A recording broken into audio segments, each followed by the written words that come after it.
CBS News State Department reporter Christina Ruffini. She's been following all of this from Washington. So, Christina, give us some of the highlights from Secretary Pompeo's speech and what you took away from it. Good morning, guys. Well, the interesting thing was, once again, here is a representative of the Trump administration speaking at an international forum, kind of saying, we don't really like international forums. The first thing he did is, the theme of this year is Globalization 4.0, which is basically how to push globalization without leaving the people and the needs of your country behind. And the first thing Secretary Pompeo said when he got up there was, no one changes the status quo like Donald Trump. And nobody looks out for the needs of a population better than the government of that population. Basically, he said no international alliance, international forum, international treaty organization is going to look out for your people better than the government. He then went on to say, however, we do international alliances are important, and the economic community's sanctions on Iran, on North Korea have been very effective. He called them beautiful alliances that have made these things happen. But it was a strong put forward of this administration's policy, which is basically not necessarily an America First speech, but look out for your own before you look out for others. And that's always an interesting message to bring to an international forum like Davos. What did you make of his answers to some of the questions? He was asked about the trade issues with China. He was asked about the peace process in the Middle East, which we really haven't heard much about at all, I don't think, probably almost in sort of a year. He was asked about North Korea, and we didn't get a lot of specifics from him. There was a lot of, sort of in a few months you'll hear more. After the Israeli elections, you'll hear more. But perhaps in February we'll hear about North Korea. Do you think his answers were satisfactory? Well, he even said, I don't want to make any news here. I'm not going to make any news here, right? And I think that's accurate. What he did say is he was asked about the adversarial relationship with China. China's going to be a big player at this forum this year because so many of the traditional Western powers have backed out, right? President Trump can't go because of the shutdown. Theresa May can't go because of the nightmare that is Brexit. And the French President Emmanuel Macron is dealing with these labor protests, the Gilets jaunes, in his own country. So it's going to be focused on places like South America and China. So he was asked about the U.S. relationship with China and said, he doesn't think that these two superpowers necessarily have to be adversarial. He said, trade talks are ongoing. They're coming. The delegation is coming to the U.S. later this year, and he's hopeful that things could be worked out. Same thing with the Middle East process. He said Jared Kushner is working on a solution.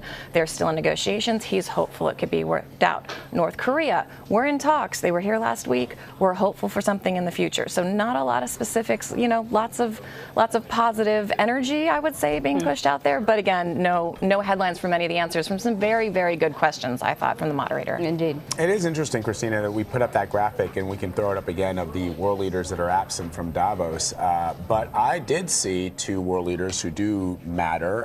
That is Russian President Vladimir Putin and the President of Japan, the Japanese Prime Minister, I should say, Shinzo Abe.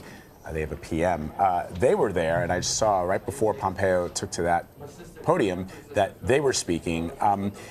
It just sort of begs the question, one that I think a lot of people have asked over the last 2 years or so, which is, as the United States isolates itself more in this America First policy that the president has put forth, doesn't this just provide more oxygen to people like Putin who are seeking to have a greater share of the world stage, given that he has said on the record in the past that the greatest crisis his country has ever faced was the collapse of the Soviet Union, and they would like to see those spheres of influence that they used to have when they were the unified Soviet Union grow. I mean, power abhors a vacuum, right? And that's as true with international relations as it is anywhere else. And as the U.S. pulls back from places we were trying to exert more influence, like Asia, you're going to see other powers try to step up and fill that void. Now, it's interesting that you mentioned Russia and Japan. So there's another little news item that not a lot of people have been following. Russia and Japan never officially signed a treaty ending World War II. So technically, they're still at war. And Putin and Abe have been talking about negotiating like an actual settlement to this long-standing long-standing thing. It involves, there's a border dispute, it involves some islands, but all of a sudden, Russia is making ovations towards Japan and saying, look, we'll give you back these disputed islands, but you have to make sure there aren't U.S. military bases on it. And that has some people looking, of course, Japan is a very, very close ally of the U.S.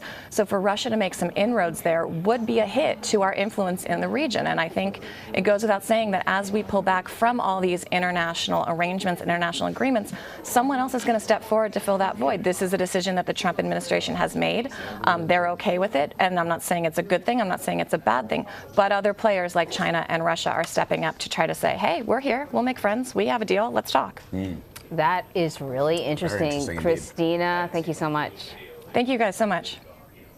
All right, quick break. We're going to break down what we just heard from Christina, including the news out of the Supreme Court regarding the transgender ban in the United States military that the president first announced on Twitter. We'll be right back.